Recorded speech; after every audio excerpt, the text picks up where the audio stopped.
Après,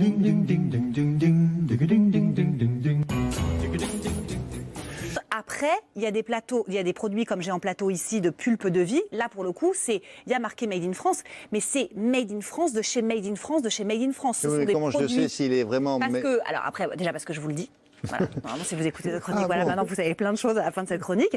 Si vous regardez très très bien les étiquettes, vous allez voir la différence. Par exemple, Pulpe de Vie, ce qu'ils font, c'est qu'ils récupèrent les invendus des supermarchés qu'on appelle les produits et les légumes moches. Vous savez, ceux qui sont pas calibrés pour être vendus à des consommateurs comme nous, parce qu'on dit la banane elle est un peu comme ça, mais la pomme elle est un peu moche, donc du coup je la veux pas.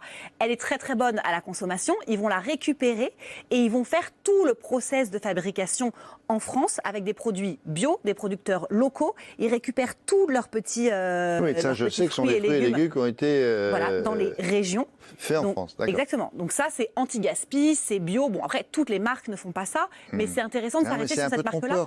Et surtout, ce qui est génial, c'est que les soins coûtent à partir de... Enfin, ça commence à 3 €. Donc c'est hyper accessible. Donc ça, c'est vraiment intéressant de mettre un petit coup de projecteur sur eux. Bon. Faites attention, les pêches, voilà, comme ici, par exemple. Là, c'est une pêche qui est cultivée dans le sud de la France. On va récupérer cette pêche qui est cultivée dans le sud de la France et on va l'intégrer dans notre produit cosmétique. Elle est souvent utilisée, la pêche, pour ses propriétés adoucissantes, pour ses propriétés réparatrices, donc très bien pour le visage, très bien pour le corps.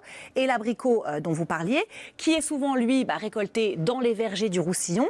Lui, on adore son huile, qui est obtenue par la pression en fait du noyau. C'est ça qui est intéressant et qui va, un peu comme la carotte, nous donner ce petit côté hyper effet bonne mine. Donc il faut exiger. Donc regardez bien d'où ça vient. Oui, quand vous regardez le tube, le pot ou le... Oui, c'est ça, le tube ou le pot, que c'est bien marqué d'une région de France. Exactement. Et non pas, effectivement... Là, non pas du parce que quand il n'y a rien marqué, il y a des chances pour que le fruit ait été cultivé là-bas en Espagne et vendu ensuite à des gens qui fabriquent le cosmétique.